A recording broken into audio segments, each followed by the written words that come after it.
Qué bueno podernos ver, qué bueno poder estar aquí compartiendo en familia. Y si vinimos a celebrar, celebramos a Cristo. Un fuerte aplauso al Señor.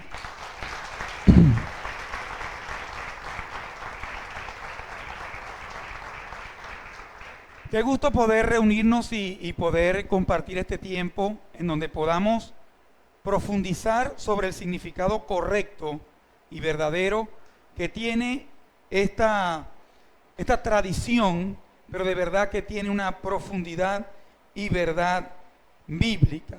Hoy venimos a compartir una enseñanza especial llamada De la cruz a la luz. Y esta trata a su vez sobre ese viaje espiritual que hace una persona o que hace la humanidad a través del tiempo y captura ese viaje espiritual de la humanidad desde la oscuridad hasta la radiante luz de la resurrección de Jesucristo. Y juntos vamos a hacer ese viaje de la oscuridad a la resurrección de Cristo, que también aplica no solo en un hecho histórico, sino también aplica en la vida de un creyente, en la vida de una persona. Experimentaremos juntos cómo la gracia de Dios nos lleva de la cruz a la luz, igual que como estuvo el Señor Jesús en tiempos de sufrimiento y oscuridad, también llevarnos a un tiempo de luz, un tiempo donde todo esté claro y alineado a Él. Así que me gustaría comenzar planteando una pregunta simple, pero que a la vez es muy profunda. Si me sentara contigo a tomar un café y te preguntara ¿por qué Jesús murió?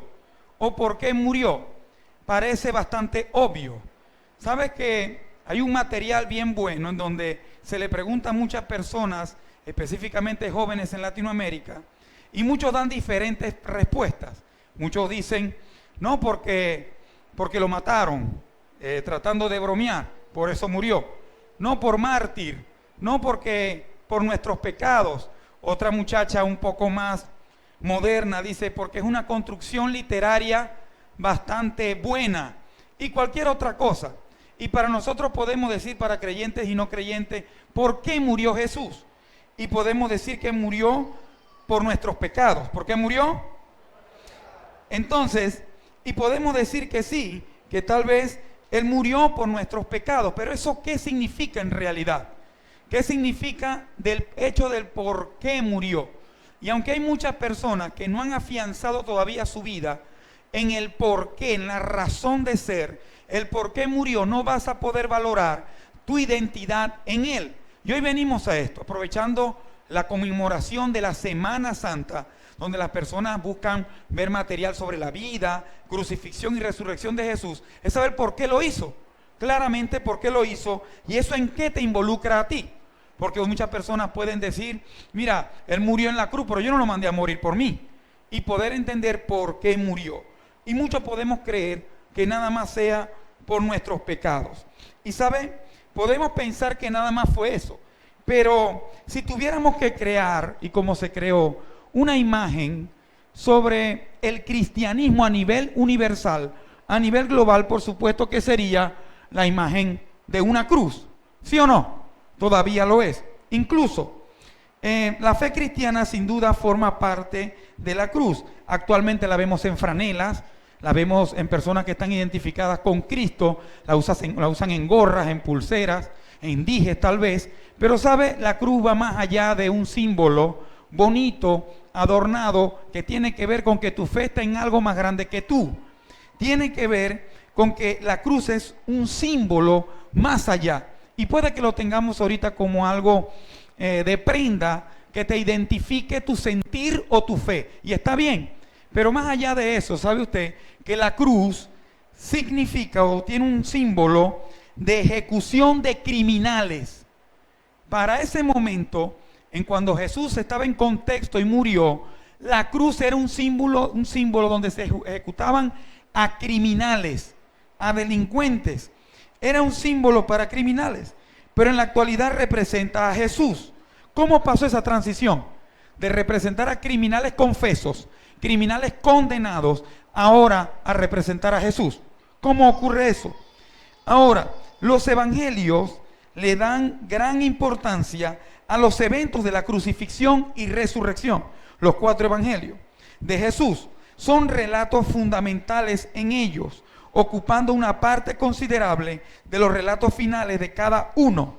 Se estima que más de un tercio o incluso la mitad de los evangelios están dedicados al tema de la cruz. Están dedicados a que hubo muerte de cruz. Ahora, las personas más famosas de la historia universal son recordadas por lo que hicieron en su vida. Todas. Y aquí quiero que hagamos un ejercicio de generaciones y de esas personas que han transcurrido en el planeta Tierra y que han sido recordadas por lo que hicieron con su vida y fue notorio.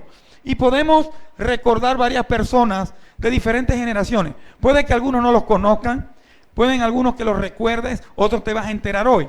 Pero no sé cuántos recuerdan Nelson Mandela, ¿sí? ¿Quién sabe quién fue Nelson Mandela?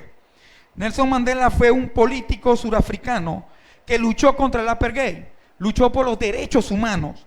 ¿Sabe qué hizo? Fue el primer presidente negro en Sudáfrica, perdón. Y sabe, este hombre marcó una pauta, muchas personas lo recuerdan, dejó un legado que le abrió derechos humanos en África, donde no tenía ningún tipo de derecho a personas de color. Desde ahí parte una serie de beneficios para otros. Steve Jobs, ¿cuántos lo conocen? ¿O lo han escuchado? Sí, fue un visionario empresario estadounidense, cofundador de Apple, que fue una empresa más importante que lleva la vanguardia tecnológica en este tiempo. Y él ya murió. Pero ¿sabe? También podemos recordar a un artista tan famoso como Michael Jackson, que fue compositor, cantautor, que hizo bailarín, que fue connotado como el rey del pop, que marcó una pauta en el ámbito musical, que la mayoría de la influencia musical que hoy tenemos de cualquier ritmo tiene que ver con lo que él hizo humanamente. Pero ¿sabe? Él ya también murió.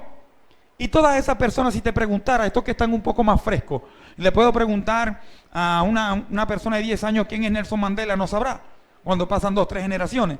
Si te preguntara quién inventó la rueda, quién inventó el fuego, quién hizo algo por un pueblo llamado Chapultepec en 1914, quedaría ahí. Pero ¿sabe algo? Lo que hizo Jesús siempre fue recordado y será recordado de generación en generación. Siempre. No pasará. Nunca pasará. Yo te aseguro que mis nietos y mis bisnietos escucharán a Steve Jobs y me dirán salud, crean que es un estornudo. No sabrán qué es Steve Jobs. Pero yo te aseguro que mis nietos y bisnietos sabrán quién es Jesús. Porque su palabra es la misma, ayer, hoy y por los siglos. Y porque tendrán un Padre que la transmitirá a la próxima generación. Y esto es importante, porque Él es recordado, Jesús, porque es el único nombre más famoso del universo. Es el que partió la historia en 2. Es el único nombre, la única persona recordada por su muerte, figura central del cristianismo. Jesucristo es recordado por sus enseñanzas sobre el amor, la compasión y la redención.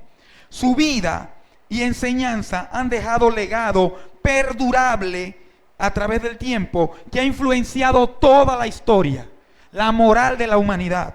¿Sabes? La cultura y la moralidad de gran parte del mundo tienen que ver con Jesús, tienen que ver con Él. ¿Sabes? En lo personal, el día que yo comprendí la razón esencial y profunda por la que Jesús murió, mi vida cobró sentido. Y eso pasa con cualquier vida. Cualquier persona que entiende lo especial, la razón de Jesús, su vida tiene propósito. Muchos han experimentado lo mismo. ¿Por qué nos importa ahora la muerte de Jesús? ¿Por qué Jesús murió? Esa es la respuesta sencilla. La respuesta sencilla es por qué Jesús murió: por amor. Y el amor es lo que lo cambia todo. El amor es lo que lo transforma todo. El amor es lo único que permanece para siempre. Y Él lo hizo por amor. Tanto es que es el nombre. Es el hombre que partió la historia en 2. Hay años antes de Cristo y años. Tanto que su nombre fija la división de la historia humana, de la contabilidad de los años. Y tiene que ver con esto. Y quiero que vamos viendo cómo esto agarra forma de saber lo que dice en Gálatas 2:20, en su última parte, dice que el Hijo de Dios me amó y se sacrificó por mí. El Hijo de Dios te amó y se sacrificó por ti. ¿Sabes? Esto lo dice Pablo en un contexto donde dice, ya, más no vivo yo, mas Cristo vive. Oído, esto es mejor. Él no solamente le creyó a Jesús, él vivió a Jesús. Él no solamente predicó la palabra, él predicó a Cristo. Él vivía en Cristo, su vida se la daba a Cristo, el soporte de su vida, la esencia de su vida tenía que ver con Jesús. Por eso decía, el Hijo de Dios me amó y se sacrificó por mí. Vengo a decirte en esta mañana, tú eres una persona amada por Dios. Dios te ama, hombre o mujer, con tu pasado, con tu futuro, con tus pesares, con tus proyectos. Dios te ama. Ese es el mensaje del Nuevo Testamento. Y ese es el mensaje que Dios quiere que demos desde el principio, porque el amor siempre ha sido la posición de Dios hacia los humanos desde la creación.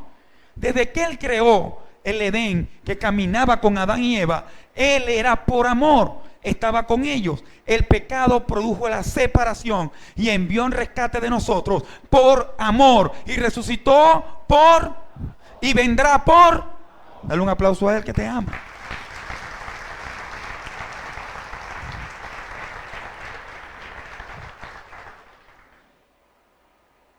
Mira, esto para que lo entiendas mejor, la profundidad del amor. ¿Por qué murió Jesús? Por amor. Por amor perdonó tus pecados. Pero Él está mostrándote el amor que más nadie en esta tierra podrá darte. Que más nada, ni nadie, ni los recursos financieros, ni lo material, ni lo que se ve, ni lo que sí se ve, podrá llenar tu corazón como el amor verdadero de Dios. Y sabe esto, mira, si fueras la única persona en el mundo, Jesús habría muerto por ti. Imagínate el tamaño de amor que Dios tiene, que si fuera la única persona en el mundo, Jesús habría muerto por ti. Su amor es tan personal, tan incondicional. La razón de la cruz es enorme. El amor de Dios por ti. ¿Por qué? ¿Por qué es necesario que Jesús muriera? ¿Cuál era el problema? Si ya sabemos que Él nos amó, ya sabemos que Él murió, el problema es por qué era necesario que muriera. ¿Por cuál era el problema? ¿Sabe algo? Todos los seres humanos estamos diseñados a imagen y semejanza de Dios. Sí, fuimos creados por Dios, lo que significa que no somos un accidente. Todos fuimos creados por Dios y por eso todos tenemos la capacidad de bondad. Todos tenemos la capacidad incluso de amar, de buscar el bien de otros. Eso es cierto. ¿Sabe? Fuimos creados de esa manera porque los humanos tenemos un don especial para el amor, para la bondad, para la creatividad. Dios es un Dios creativo. ¿Y por qué los seres humanos han inventado tantas cosas? Han creado cosas como lo que hablamos, estas personas que fueron tan recordadas, porque tenemos esencia de Dios, porque la Biblia dice que Él nos hizo a su imagen, tenemos de Dios, pero también es cierto que por la contaminación del pecado, también somos capaces de hacer el mal, ¿sí o no? Puedes ir a las noticias y vas a poder navegar en la maldad del ser humano, que siendo esa misma persona, la imagen y semejanza de Dios, también tiene un grado de maldad intrínseco porque nacimos destituidos de la presencia misma de Dios por el pecado original. Pero esto es tan poderoso de saber de que en las noticias nos podemos dar cuenta del inmenso mal que tienen las personas, que tenemos como personas.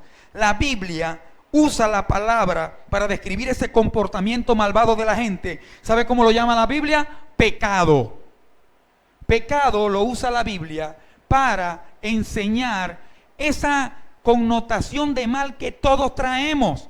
Pensamientos malignos que te aparecen a una persona que quieres ante alguna injusticia, pero al mismo tiempo tú tienes la capacidad de amar, la capacidad de pensar bien, ¿sí o no?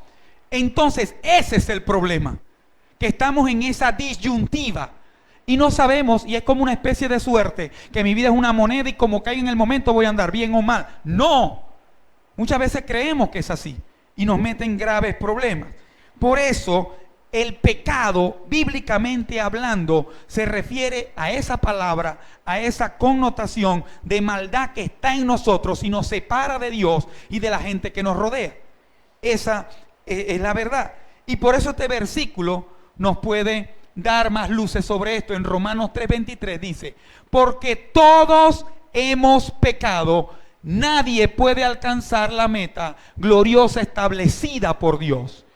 La Biblia dice que todos hemos separado de Dios y nadie tiene lo suficiente para poder reparar eso, para poder arreglar eso.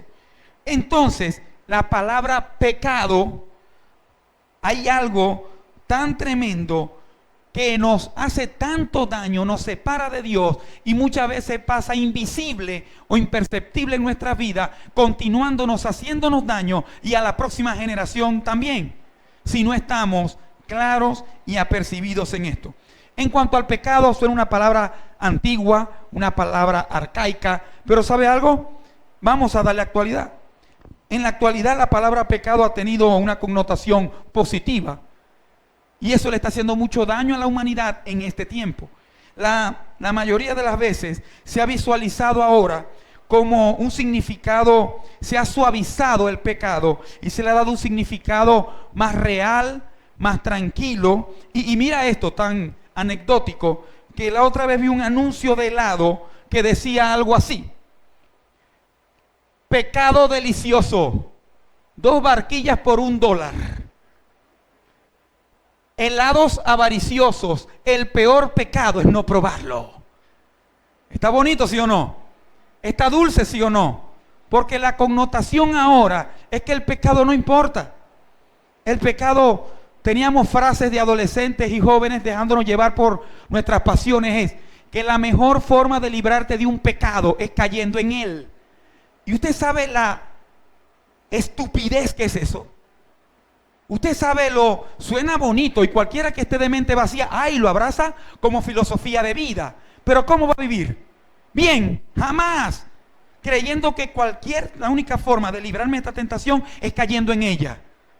Cuando la verdad significante de una vida es sabiendo que cada vez que venga un pecado, tengo lo suficiente en Dios para vencerlo y progresar. Esa es la verdad.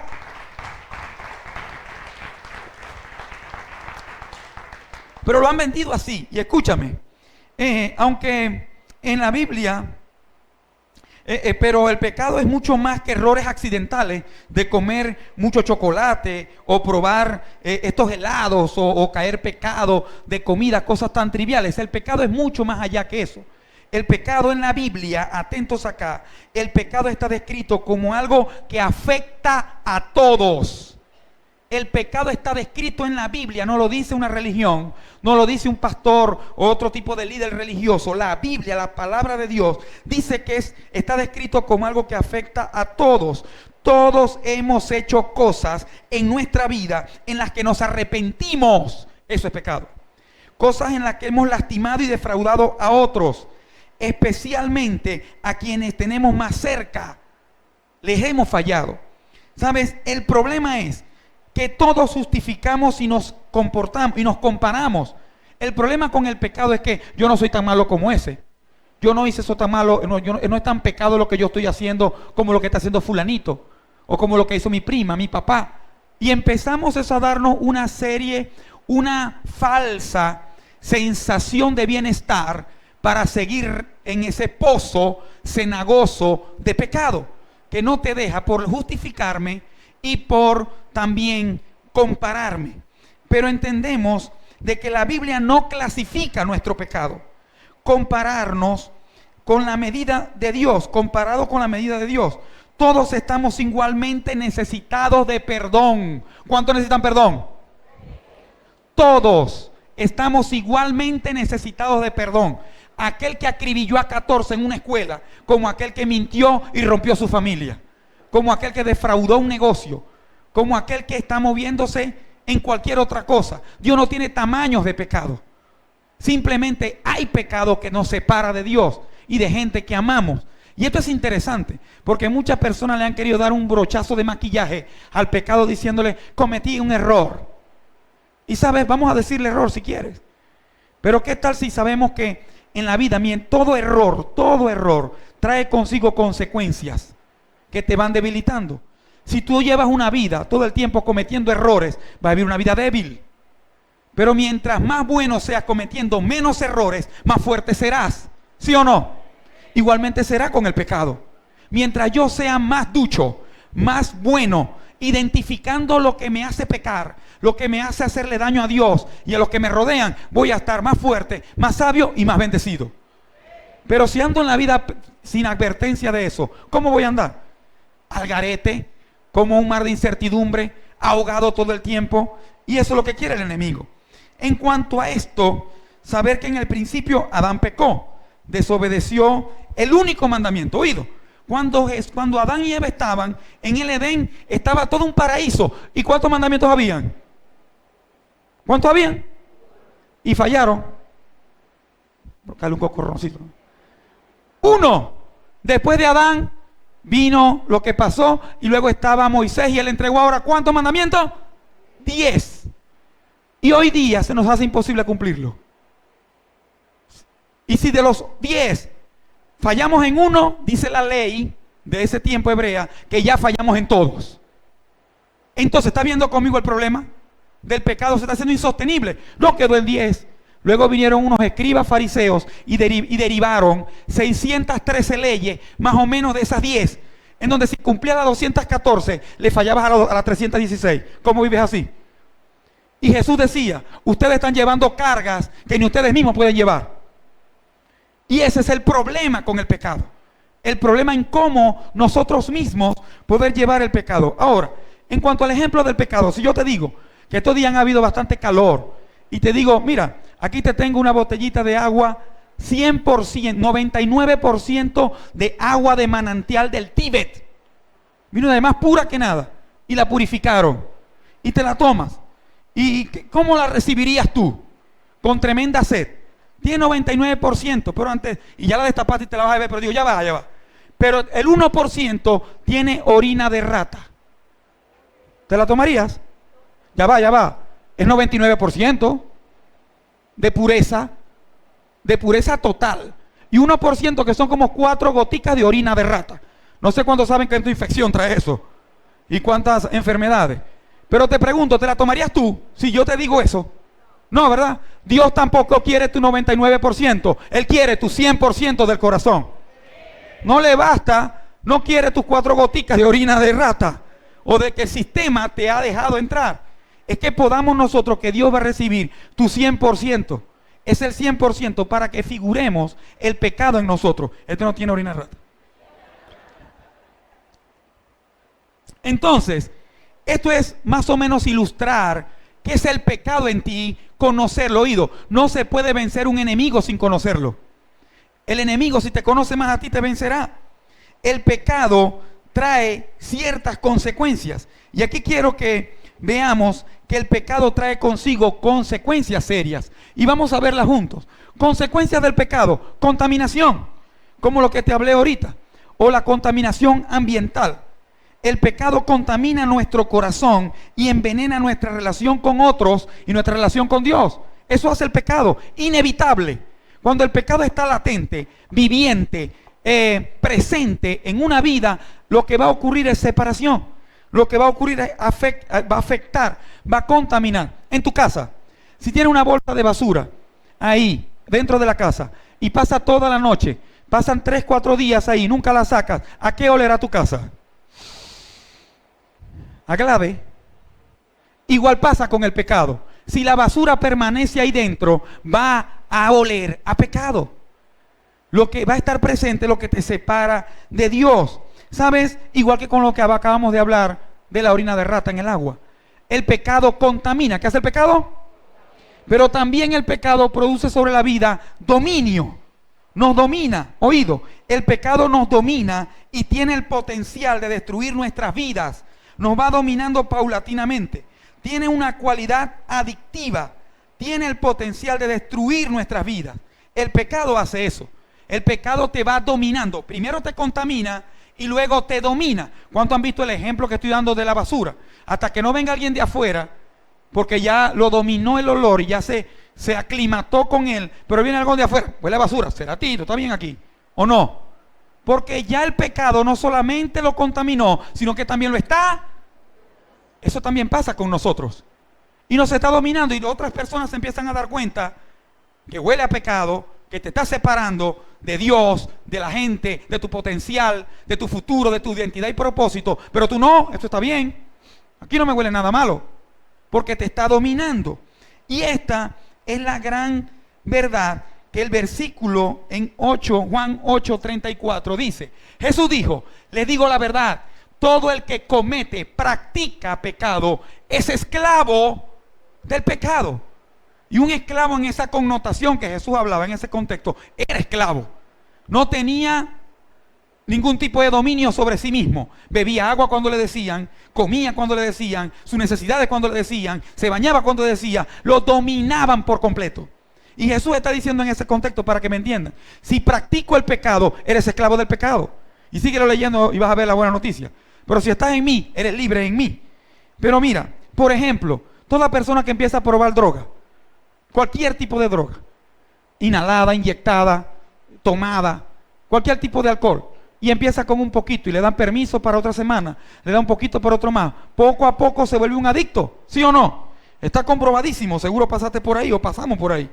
Si consumes pornografía, te das el permiso de consumir pornografía y empiezas a ver cosas que te van removiendo los sentidos, y está bien, no está mal, tiene muchos likes, otros lo ven, no hay problema, y me doy otro permiso, y me doy otro permiso. Eso distorsiona el valor que tiene el sexo según el matrimonio, y como veo a mi cónyuge, como veo a la persona del diferente sexo, y empieza a dominarme el pecado, y me saca del diseño.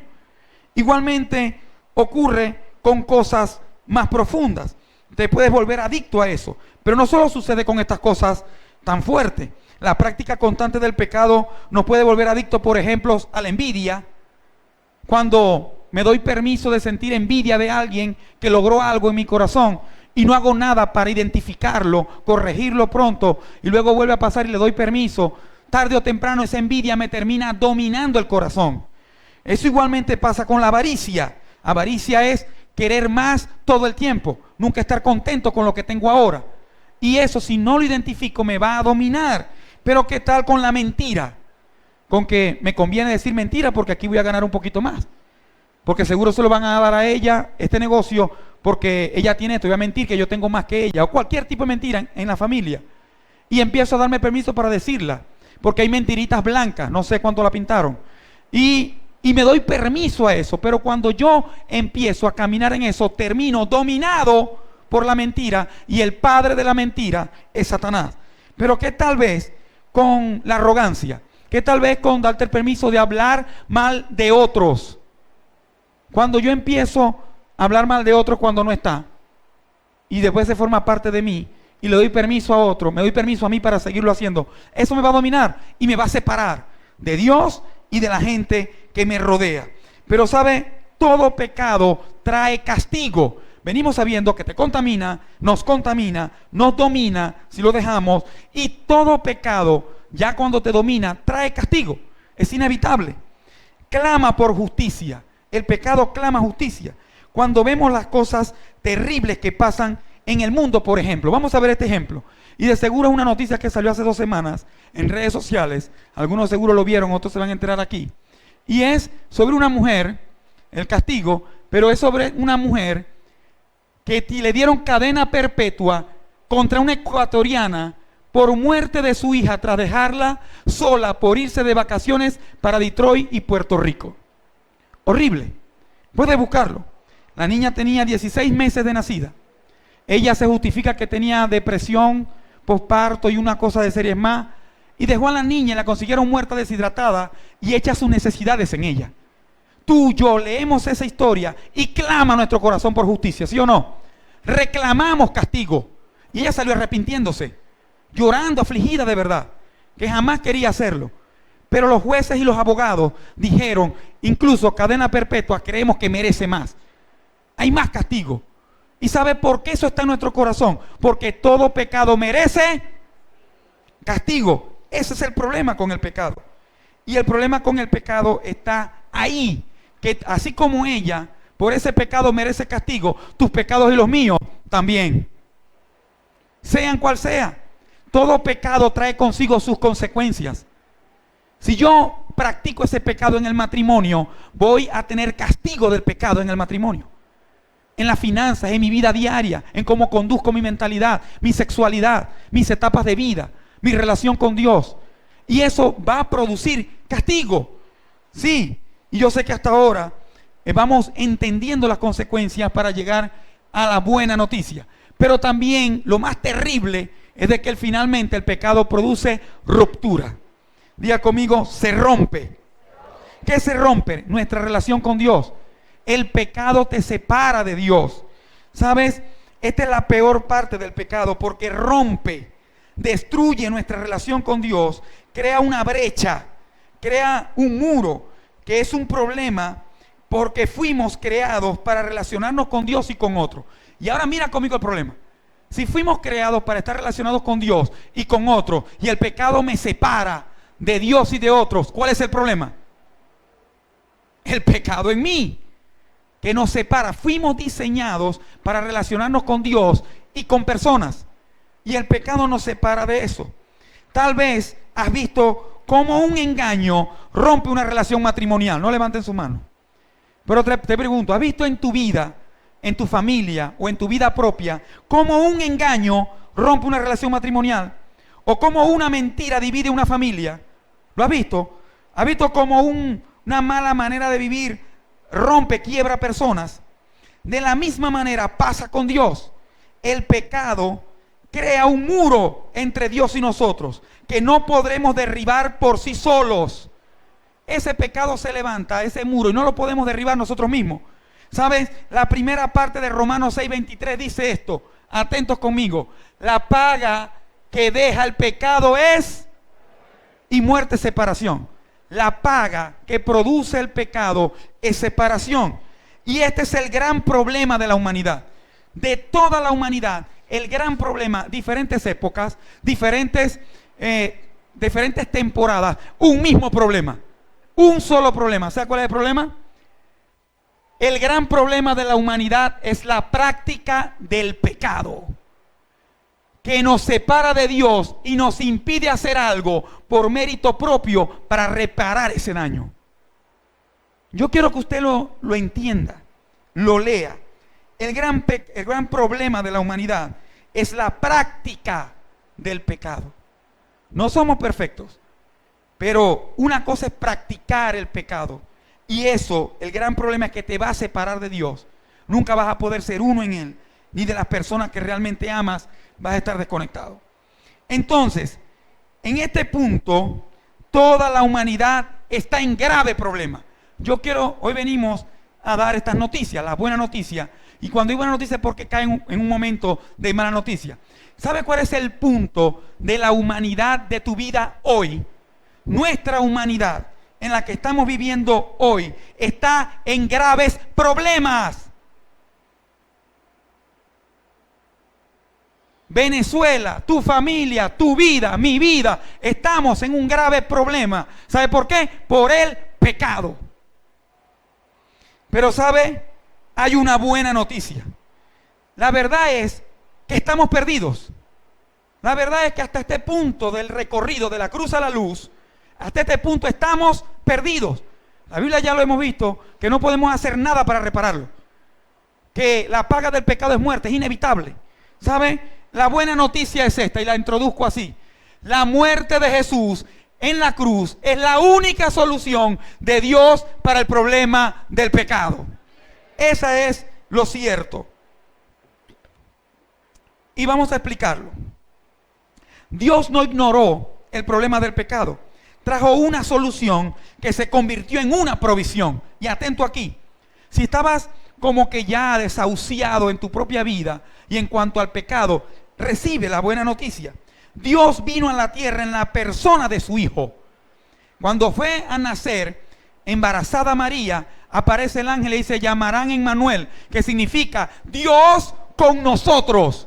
Y ahí es la buena noticia. La buena noticia comienza al saber que Dios no ignoró el problema del pecado en la humanidad.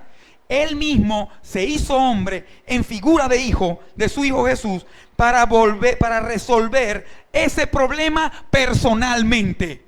¿Cuánto te ama que el Señor mismo personalmente vino a la tierra, caminó como nosotros, padeció como nosotros y nunca pecó para darnos salvación? Eso celebramos.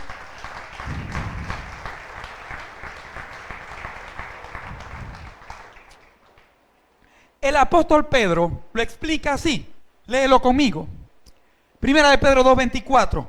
Él mismo, refiriéndose a Jesús, cargó nuestros pecados sobre su cuerpo en la cruz. ¿Dónde lo cargó? Para que nosotros podamos estar muertos al pecado y vivir para lo que es recto. Si es posible, vivir para lo que es recto. Por sus heridas ustedes son sanados. Y mira, Jesús murió en tu lugar. Jesús murió en mi lugar. Ese ejemplo de un hombre en tu zona, en tu residencia, en tu barrio, en tu urbanización. Hay un criminal confeso que todos saben que ha matado, que ha violado, que ha abusado, que ha hecho muchas cosas. Pero ya el hombre ya con 40 y pico de años está en el hospital y está debatiéndose entre la vida y la muerte. Y los vecinos se ponen de acuerdo y empiezan a decir, mira, para salvarle la vida necesitamos una transfusión de sangre. Pero tu hijo pequeño, es el único que tiene la especificación de sangre que lo puede salvar. ¿Lo puedes dar a tu hijo para que done la sangre para salvar a ese criminal? Sabemos, es una vida, por favor. Es una vida. Y te dice, pero hay un riesgo. Que si él le dona, tu hijo podría morir, pero salvamos una vida. ¿Tú lo harías?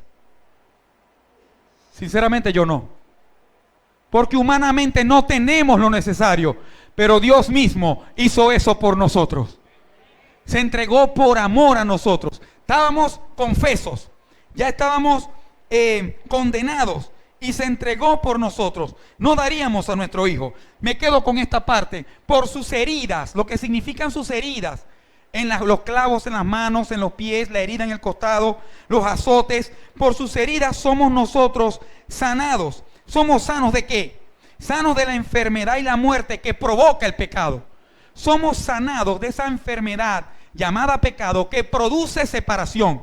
Ahora, entender que todo el pecado se reunió, cargó en la cruz de Jesús, y yo creo en eso, perdona mis pecados, me da vida nueva. Y entramos en el contexto del Getsemaní, cuando Jesús estaba a punto de entregarse en la cruz, estaba ahí padeciendo con sus discípulos, estaba en ese momento allí, estaba entendiendo la realidad.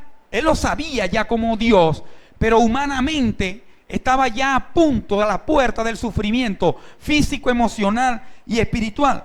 Y mira lo que dice la Biblia en Mateo 24. Dice, Él se adelantó un poco más y se inclinó rostro en tierra mientras oraba. ¿Qué oraba? Padre mío, si es posible que pase de mí esta copa de sufrimiento. Sin embargo, quiero que se haga tu voluntad y no la mía. Y muchas veces nosotros oramos así. Señor, en esta situación que no sé qué va a pasar, que se haga tu voluntad y no la mía. Pero sabe, Jesús no sabía lo que no iba a pasar. Jesús sabía lo que sí iba a pasar. Es muy diferente. Para nosotros puede ser un tipo de alivio, decirle Dios, y hasta noble es. Señor, no entiendo, no sé lo que va a pasar con esta relación, con mi vida, con lo que venga. Pero que no se haga tu voluntad, Señor, que se haga la tuya. Y está bien, estás entregando tu porvenir. Pero no es el caso aquí en el contexto. En el contexto Jesús sabía que venía muerte de cruz, que venía dolor físico, que la Biblia enseña que sudó como gotas de sangre por la tensión que sentía. Y él sabía y decía, si es posible, pasa de mí esta copa de sufrimiento, pero que no se haga como yo quiera, que aunque venga ese dolor, hágase como tú quieras, Señor. Y lo hizo por amor a ti. Lo hizo por amor a ti. Lo hizo por nosotros. Y es entender que su súplica al Padre de que pase de mí esta copa muestra su humanidad, muestra su deseo natural de evitar el dolor y la muerte. Sin embargo, al final de su oración dice que se haga tu voluntad. Y aquí habla de copa de sufrimiento, pero está conectado, escúchame bien esta parte, está conectado con lo que dice en el Antiguo Testamento y en Apocalipsis habla de la copa de la ira. ¿Sabe cuál es la copa de la ira de Dios? La copa del juicio, en donde todos compareceremos ante el tribunal de Cristo, en donde habrá una copa de juicio para cada persona, de medición, como se llama en alguna parte. Pero esa copa de juicio, el Señor la llevó por nosotros, la llevó para darle significado y para que entendamos más esta maravillosa noticia y viaje de la cruz a la luz. Saber que la copa de ira representa el juicio y la ira de Dios, no sobre la gente, sino sobre ¿quién? Sobre el pecado y la rebelión. Y aquí viene algo que destapa y explota las cotufas de muchos religiosos. Es creer que esa copa de ira es para los que no son evangélicos, es para los que no son católicos, es para los que no pertenecen a un tipo de reunión o línea específica. No, esa copa es para todo el universo, musulmán, ruso, de todos lados, pero que tenga esa persona viviente, sabiente en el pecado y rebeldía contra Dios. Esa persona le viene copa de ira y sufrimiento, pero a esas personas vino a buscar Jesús para rescatarla, vino a buscar Jesús para amarla. Así estábamos tú y yo, desconectados de Él, de espaldas a Él. Y esa expresión de ira que habla ahí tiene que ver con lo que el Señor hace con nosotros. Por favor, entiende esto para avanzar conmigo. Cuando Jesús habla de esta copa, en su oración, está reconociendo el sufrimiento y la muerte que le esperan en la cruz como el medio a través del cual se le esperan que sean perdonados nuestros pecados, y Él asumirá el castigo. En ese momento Él está diciendo: hey, yo asumo el castigo de ella, yo asumo el castigo de Él. Lo que te toca a ti, démenlo a mí, está diciendo Jesús. En ese momento en Getsemaní, Él está ya, antes de subir al madero: dalo por mí, yo lo voy a hacer, yo pago, yo lo haré. Para que me entiendas un poco más, Jesús soportó nuestro peso del pecado. Para que entiendas algo, la Biblia enseña que con esta mano izquierda Jesús nunca llegó pecado, nunca tuvo pecado, y el peso de nuestro pecado lo cargábamos nosotros como humanidad. Él estaba libre para adorar. Con pecado no podemos levantar las manos a Dios ni conectar con Dios. Y sabe, el peso de nuestro pecado Él lo cargó para que ahora nosotros tengamos acceso completo al Padre. Eso tiene una gran bendición. Es entender que dijo: ahora yo llevo esa carga, yo llevo tu peso, yo llevo lo que te aleja del Señor. En cuanto a esto, Isaías profetizó de Jesús. ¿Sabes qué dijo? Él dijo: todos nosotros nos hemos extraviado como ovejas, nos hemos extraviado. Hemos dejado los caminos de Dios para seguir los nuestros. Sin embargo, el Señor puso sobre Él los pecados de todos nosotros. La Biblia dice que Jesús puso sobre Él los pecados de todos nosotros. Por eso Él tuvo que decir a voz audible en la cruz: Señor, ¿por qué estás lejos de mí? Tuvo que haber separación, porque en ese momento cargó el pecado de todas las personas. Entonces, esto es tan valioso, es tan poderoso, que en la cruz Jesús cargaba tus pecados y los míos. ¿Qué cargaba Jesús? Él nos dio libertad para tener una relación con Dios. Por favor, escúchame esto con amor. Él nos dio libertad para que ahora, como Él carga tu pecado, tengas una relación por Dios. Sí, siendo como eres, con el bien y el mal presente en ti, puedes relacionarte con Dios gracias a lo que hizo Cristo. Puedes tener relación personal con Él. Él dijo: yo soy el camino, la verdad y la vida, y nadie viene al Padre si no es por medio de mí. ¿Sabes? La cruz y la resurrección juntas son un hecho, un solo hecho. Y los resultados de la cruz son como las hermosas caras de un diamante. No sé, en este viaje de que un pedazo de carbón que está oscuro pase a tener luz como un diamante, tiene que pasar por un proceso. Y ese proceso se llama presión de cualquier tipo. Y estamos hablando hoy, en esta connotación tan religiosa mundial, el saber que tú y yo tenemos que transcurrir ese viaje. El viaje de la cruz a la luz. Y te lo voy a aterrizar de una pieza de carbón que no se sabe si hay diamante, pero después del proceso, saber que la cruz y la resurrección te permiten ser como un diamante. Y el diamante da luz o proyecta más luz de la que recibe. ¿Y sabe por qué? Porque quiero que lo vean. No sé si lo has visto en físico o lo has visto en video, pero tiene muchas caras. Un diamante, muchos cortes. Y esas caras del brillante es el acto de la cruz. Distintas caras del brillante acto de la cruz. Cada cara brilla. Y aquí quiero hablarte de esto. La cruz y la resurrección producen que tu vida ahora tenga cortes que brillen. Y cada cara brille. Y esas caras, cada una de esas caras, por donde la mires, va a brillar, va a dar luz. Pero ¿sabe qué? Eso te va a hablar ahora, o lo voy a tomar como referencia, para el poder de la cruz. El poder que tiene la cruz como si fuera un diamante. Y míralo conmigo. El poder de la cruz. Uno, eres... Decirle a que está a tu derecha y a tu izquierda. Tú eres amado por Dios.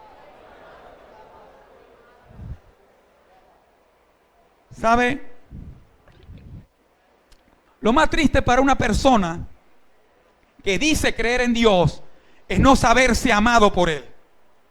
Tú eres amado por Dios, porque de tal manera amó Dios al mundo que entregó a su único hijo, el unigénito, el único gen, para que todo aquel que en Él cree no se pierda, mas tenga vida eterna. Entonces tú eres amado. La cruz es el símbolo supremo del amor de Dios. Wow. La cruz es el símbolo supremo del amor de Dios. Pastor, ¿qué hacéis con esa pulserita, con esa cruz? En mi mente yo digo, eso no es problema tuyo, pero con mi boca digo, es una muestra del amor profundo de Dios por mí y por ti. Amén. Habló mi parte que era negativa. Hey, ese pastor, una vez, no, mejor no digo nada. ¿Sabe? Pero muchas veces, ¿qué hace con eso ahí? Es entender que lo que significa para ti es que la cruz representa el poderoso amor de Dios para la humanidad. Ya no es condenación, ahora es salvación. ¿Cuántos lo abrazan conmigo? Entonces, los que hemos abrazado la fe en Jesús, sabemos ahora que la cruz tiene el poder de que Dios nos ame, nos ha reconciliado con Él. Él determina nuestro valor de amado por Dios, de ser una persona amado por Dios. Pero también nos da un sufrimiento, el poder del sufrimiento redentor. Más allá del dolor físico, la cruz representa el sufrimiento redentor de Jesús. En su pasión, Jesús experimentó no solo dolor físico, emocional, espiritual. Decía que en Getsemaní sudó esto. Y sabe esto de redentor, de este sufrimiento, lo que Él sufrió fue para comprarte. Ahora perteneces a ti, a Él.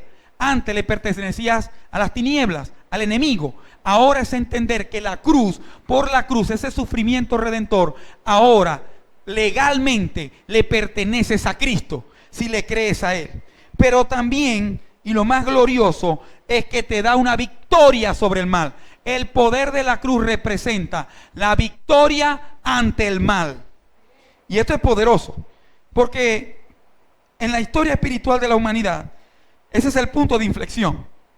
Jesús conquistó los poderes del mal y la muerte. Su resurrección proclama la derrota final de todas las fuerzas malignas y la garantía de nuestra victoria en Él. La cruz es el lugar donde el bien triunfa sobre el mal en definitiva. La cruz es el lugar donde Dios vence al mal en definitiva. Por eso dice la Biblia que si tú miras la cruz, eres salvo, eres la verdad.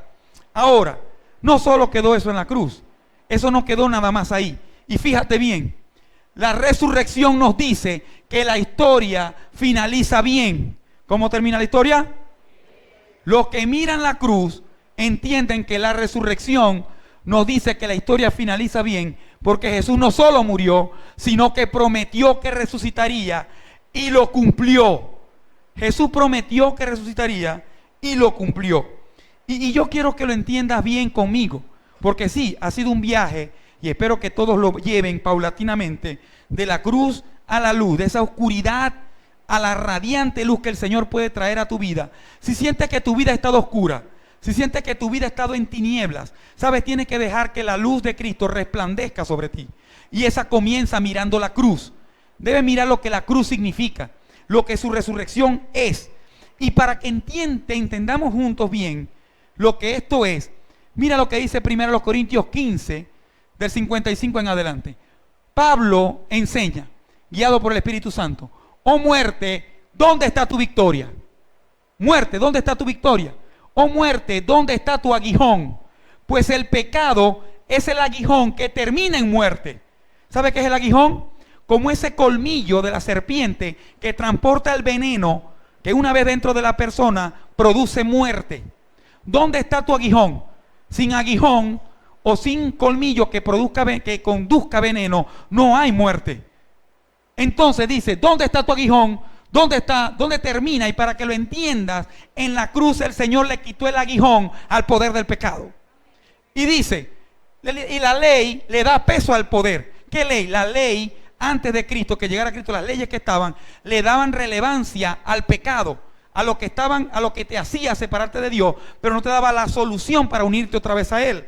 Y en ese contexto dice, yo creo que esto lo podemos orar todos, pero gracias a Dios, Él nos da la victoria sobre el pecado y la muerte por medio de nuestro Señor Jesucristo. Eso es cierto. He aquí la buena noticia de los que hemos abrazado la fe y de los que tienen que abrazarla el día de hoy. Era eso. ¿Dónde está, oh muerte, tu aguijón? La muerte tiene un aguijón llamado pecado que te separa. Pero gracias a Dios que nos da la victoria sobre el pecado y la muerte por medio de nuestro Señor Jesucristo. Y me quedo con esto. Frases cristianas que se van vaciando con el tiempo. ¿Cómo está, varón? En victoria y bendición. Para decir que tengo real, o que estoy suplido, o que no sé qué. Cuando la connotación bíblica es saber que estoy en victoria porque estoy venciendo el pecado con la ayuda de mi Señor. Por eso cuando usted le pregunta cómo estás, en victoria, pero que sea de verdad. El juego está transcurriendo, pero vamos arriba, por una carrera todavía. Pero es entender que si estoy en victoria, lo estoy perdiendo. Voy perdiendo en mi lucha con el pecado. Pero ¿sabe? Tengo al mejor manager de todos los tiempos. El que va invicto y está en mi corazón. Vamos bien. Es entender cómo estás tú con esto. Y es saber si hoy tuvieras tú una deuda impagable. Si hoy tuvieras tú una deuda que te dicen, mira, Gonzalo, ¿cuánto debes con esta situación? Y el monto es cientos de miles de dólares. Y no tengo lo suficiente y no hallo más que hacer. Y eso ha caído en un cuadro crítico en mi vida. Y esa persona me dice, dime el monto, es tanto. Olvídate de eso, ya está todo pagado. Yo pago por ti. ¿Qué sentirías? Un alivio tremendo. Eso mismo hizo el Señor por ti. Pagó tus pecados para Él facturar todo. Entonces, quiero que veas esto conmigo. Lo que te estoy hablando es ese pecado y ese regalo que viene sobre cada uno de nosotros. Y no podemos salir de aquí sin entender esto. La gracia de Dios es un regalo inmerecido y abundante que nos ofrece numerosos beneficios. Mira, yo quiero explicarte un poco de la gracia. ¿Cómo llega esta gran salvación a tu vida? ¿Cómo llega esta gran noticia a tu corazón? Y debes, como todo regalo, ¿se recibe o no se recibe? Y luego de recibir un regalo que te dieron, ¿lo destapas o no lo destapas? Y luego de destaparlo, ¿lo usas o no lo usas? Y luego de usarlo, ¿lo valoras o no lo valoras? Pero no deja de ser un regalo. Porque la Biblia dice que la paga del pecado es muerte, pero la dádiva de Dios, que es el regalo de Dios, es vida eterna en Cristo Jesús, Señor nuestro. Y Él te ha dado ese regalo. Y ese regalo viene por gracia. Gracia representa un amor inmerecido, que no lo merecemos. No merecemos ese amor. La bondad y la misericordia divina hacia la bondad y la misericordia, hacia la humanidad. Y en esta parte concéntrate conmigo aquí. Hacia la humanidad Dios ha desbordado bondad y misericordia. Eso es gracia. Se manifiesta como un regalo gratuito e incondicional. No hay condiciones para recibir la gracia. No necesitas tener las condiciones específicas para que este regalo de gracia llegue a tu corazón, para que este regalo de gracia llegue a tu vida y de ahora en adelante tu vida sea diferentemente mejor, cobre sentido y propósito. ¿Saben? Se manifiesta a todos los seres humanos. La gracia es para todos los seres humanos. Para eso murió Jesús. Independientemente de su mérito o de sus acciones pasadas, la gracia es para la persona que cree en Cristo, lo que pasó en la cruz y en su resurrección. La gracia llega a nosotros. Y quiero que entiendas que esa gracia abundante nos ofrece numerosos beneficios. Y quiero que te lleves de aquí, sí, el problema, pero también el regalo. Y ya va en tu corazón. Tú ves si lo destapas, tú ves si lo usas, tú ves si lo valoras y tú ves si lo heredas a los que están contigo y viven contigo. Los beneficios son el perdón de pecados.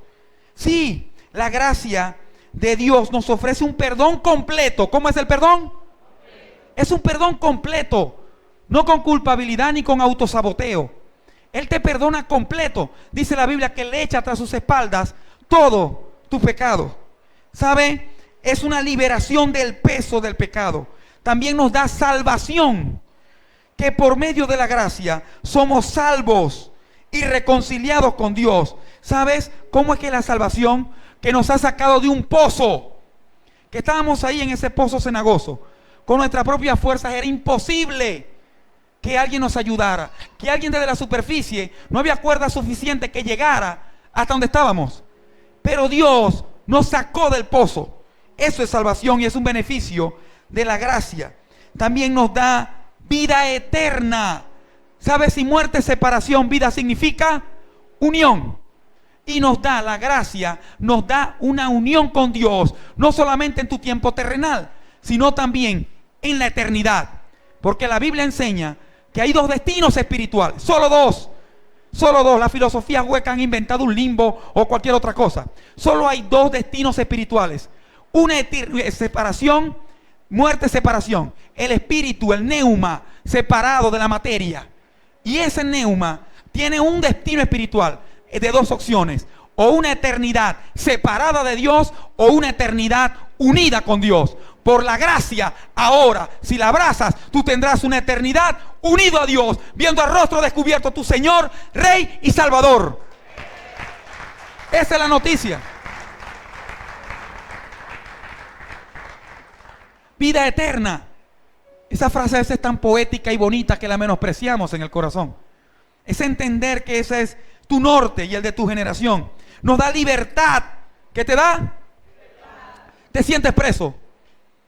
Aunque caminas, hablas, cantas, bailas, vives o existes, no sé. Pero por dentro te sientes preso, aprisionado. La gracia de Dios nos libera del dominio del pecado. Si te sientes así como te dije, es porque el pecado te ha acercado. Te ha acercado y te está dominando tus emociones, tu salud, tus relaciones. Pero la gracia te saca en libertad. Nos capacita para vivir una vida en libertad, en victoria sobre la tentación. Estar por encima. También nos da paz interior, paz verdadera. Yo sé que algunos que ya han caminado un tiempito con Jesús, ¿sabe a qué no me refiero con esto? Que antes sin Cristo no se podía tener verdadera paz.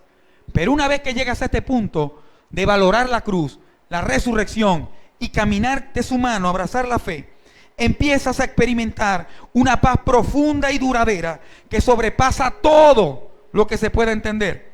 Incluso en medio de las pruebas y dificultades se experimenta paz. ¿Quieres ver eso? ¿Quieres andar así? Tienes que disfrutar del regalo del beneficio de la gracia. Otra cosa que nos da esperanza. La gracia infunde en nosotros una esperanza viva, no una esperanza muerta. Hay una esperanza que nos da. También nos da transformación. ¿Qué beneficio nos da? Sí, ¿sabes qué te pasa? Le has preguntado, le has gritado al cielo, le has dicho a personas que quieres, te ha dicho en tu mente, hasta le has dicho a Dios: Señor, no sé qué me pasa, no sé qué hacer, no sé qué necesito. ¿Sabe qué necesita? Ser transformados para bien y para siempre. Y eso solo lo hace la gracia de Dios. Transformado es ser un cambio de forma, de vivir, de pensar, de hablar, de mirar la vida. La gracia nos da transformación gradualmente a la imagen de Cristo. Es ese proceso del carbón al diamante, de la cruz a la luz. Es entender que esa transformación es sentirme renovándome nuestra mente, renovando mi mente y mi corazón para reflejar su amor en mi carácter. Es empezar a dejar que Dios me transforme para que ese proceso ocurra en mí. Pero queremos que sea mágico, queremos que sea automático y debo dejar que Dios transforme mi corazón. Y eso ocurrirá en la manera que Max me exponga a su presencia y a su verdad. ¿Sabe qué otro beneficio es valiosísimo? Que te da acceso a Dios. ¿Qué es eso de acceso? Anteriormente, sin la gracia, tenía que ir a sacrificar no sé cuántos bueyes una vez al año, hacer no sé cuántos sacrificios, cosas, rituales, para tener un tipo de acceso a Dios. Gracias a la gracia que trajo Cristo, Señor, tú puedes acercarte confiadamente al trono de la gracia, cerrada la puerta de tu habitación, a la distancia de un cierre de ojos, una apertura de tu corazón, tienes acceso a Dios. Gracias, Jesús. Gracias, Jesús. Gracias, Jesús. Sin Él esto no fuese posible hoy. La gracia te da acceso a Dios. Y muchos le dan muy poca importancia a esto. Puedes acercarte a Él con confianza y seguridad en cualquier momento, alto o bajo, y en cualquier lugar.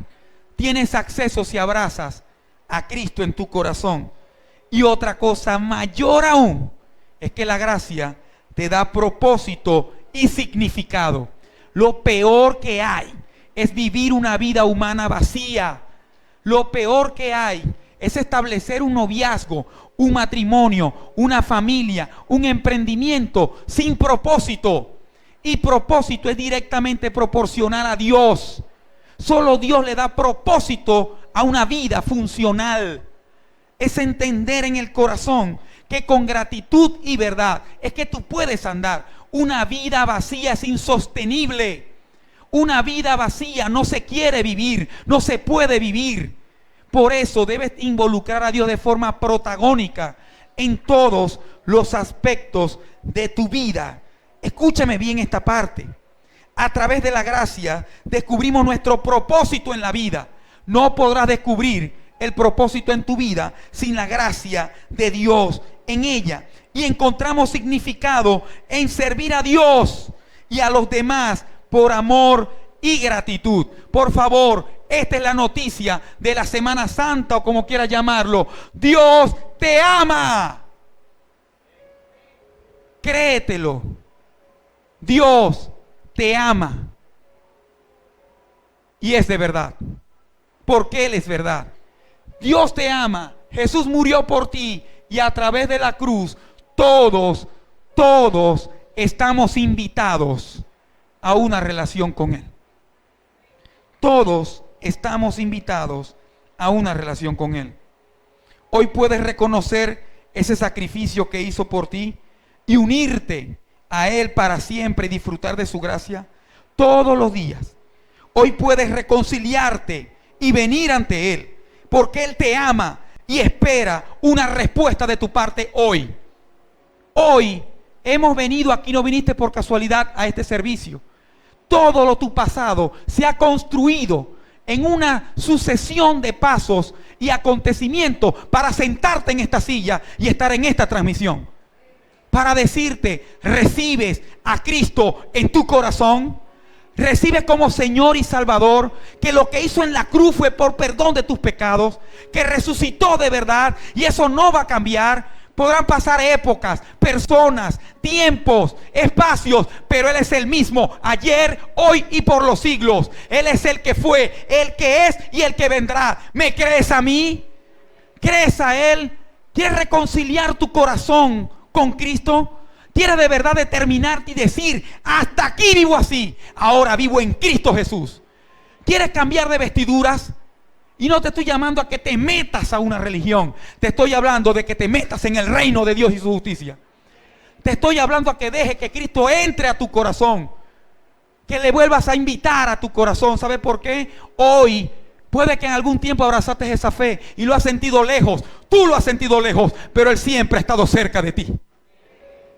Y cuando otros te rechazaron, Él te consoló. Te libró de la muerte. Te libró de la duda, de decisiones más equivocadas aún. Pero hoy es el día en donde vas a decidir en tu corazón. Nadie te va a obligar. Esto es entre tú y el Señor. Es una relación personal. Le crees a Él. Vuelves a Él. Sabes, esto es para las personas invitadas y que no han escuchado de Dios. Y este es Jesús predicado. Lo recibes en tu corazón. Pero ¿qué tal con las personas que tenemos tiempo caminando con Él?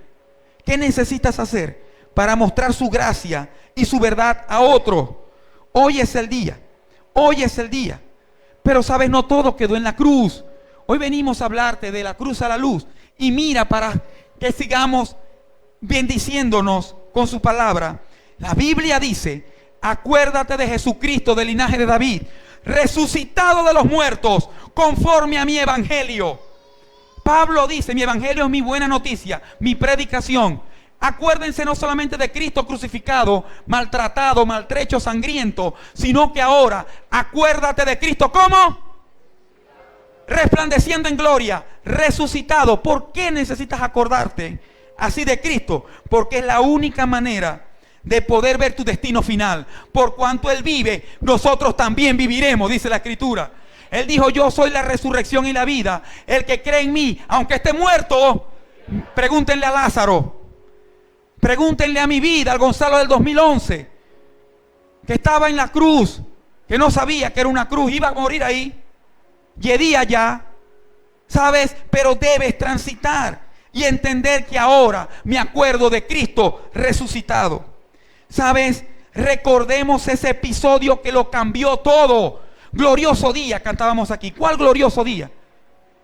Humanamente hablando, en la cruz, con el cielo a las 3 de la tarde, todo negro, con un temblor. No parece un glorioso día. Pero 3 días después, la mayor resplandeciente luz del universo se gesta en la más terrible y pudiente oscuridad. De tu mayor oscuridad es el útero de en donde nacerá tu mayor luz que alumbrará tu mundo. Es entender que la oscuridad Dios la usa a tu favor. Dice en Génesis que cuando Él llegó la tierra estaba desordenada y vacía. Pero el Espíritu de Dios se movía sobre las aguas. No había nada, estaba desordenado y vacío. Entrégale a Dios tu nada y Él hará en ti de todo. Y escúchame bien, porque quiero que entiendas y que nos metamos. Aquí dice: acuérdense de Cristo resucitado. Vamos a recordarlo. En un episodio de Mateo 24, cuando las mujeres ya lo crucificaron, lo bajaron, la lanza botó agua y sangre, certificando que ya estaba muerto clínicamente, biológicamente. Lo llevaron al sepulcro, colocaron la piedra, tenía custodia, tenía sellos, mecates de sello de Roma. 3 días iban estas mujeres, como era previo a la Pascua, no pudieron ungirle como se hace en la tradición hebrea. Tenían el pendiente, iba un grupo de mujeres, reseñan a 3 y un grupo más: María Magdalena, Juana y María, la mamá de Jacob. Estaban ahí junto con otras mujeres, iban con eso allá. Y cuando llegaron allá, ¿sabe qué consiguieron? La piedra retirada, los sellos rotos, amaneciendo el alba, 6 de la mañana tal vez, despuntando el alba. Bajan ahí al sepulcro, a la cueva, y se consiguen con esto que la Biblia enseña. Recuérdenlo, entraron. ¿Qué hicieron ellas? Pero no encontraron el cuerpo del Señor Jesús. Las mujeres no entendían, estaban consternadas lo que estaba pasando, cuando de repente 2 hombres vestidas con ropa brillante se aparecieron en pie junto a ellas. Las mujeres temían mucho miedo y se postraron rostro en tierra ante esto. Los hombres le dijeron: ¿por qué están buscando entre los muertos al que está vivo? ¿Por qué están buscando entre los muertos al que está vivo? Ellas se postraron todas temerosas: Dios mío, ahí está un sepulcro, me salió un toco. ¡Ey! ¿Qué te pasa? ¿Por qué están buscando entre los muertos al que está vivo? ¿Cuántas veces nos pasa a nosotros eso como creyentes? Que estamos buscando de entre los muertos al que está vivo, al que vive y reina para siempre. Lo estamos buscando en una filosofía hueca, en un pensamiento humano estéril, en una sensación. Y sigue diciendo, ¿por qué están buscando entre los muertos al que está vivo? Jesús no está aquí. ¿Qué le dijo? Yo me imagino a esa mujer levantando la cara y buscando por todos lados. ¡Ey! Te tengo noticia. No está aquí. Ha resucitado. Dígalo conmigo. 1, 2 y 3. Ha resucitado. Esa es la noticia. ¿No recuerdan lo que le dijo en Galilea? Recuerdan. Y Pablo dijo, recuerden a Cristo crucificado. ¿Qué dijo él en Galilea? Y esos ángeles son mensajeros de Dios que trajeron a recordar. Les dijo que el Hijo del Hombre debía. Él le dijo, debía ser entregado en manos de pecadores. ¿Pasó sí o no? Debía ser crucificado. ¿Pasó sí o no? Y debía resucitar al tercer día. Y también ocurrió. ¡Aleluya!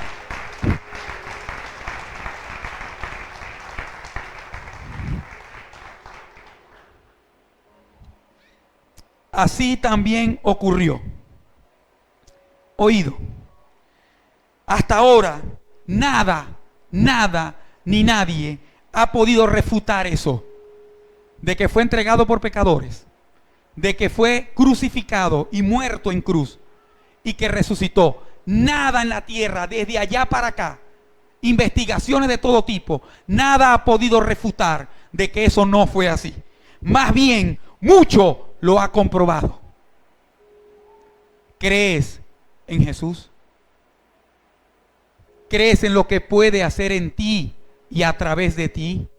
¿Quieres a partir de hoy relacionarte con Él como quien construye una relación personal? Un paso a la vez, escuchando cada día mejor su voz, escuchando cada día mejor su voluntad, pasando a tiempos a solas con Él. Por eso nos dejó el Espíritu Santo, para darnos seguimiento, porque Él quiere que solos no andemos. Por eso nos rodeó de otros creyentes, para entender que a Cristo no se le sigue solo, se le sigue acompañado de otros. ¿Y qué tal si lo sigues acompañado de tu familia? La que puedes construir tú, la que estás construyendo tú y la familia iglesia. Y eso es una decisión personal. Es una decisión que nadie va a obligarte, que nadie ha querido torcerte el brazo para que hagas nada. Simplemente es un regalo. Y el Señor lo ha puesto en tu regazo hoy. Tú ves qué haces. Destápalo. Luego que lo destapes lo vas a usar. Y al usarlo lo vas a valorar. Y vas a vivirlo y lo vas a heredar a otros. Porque hoy quiero hacer este llamado.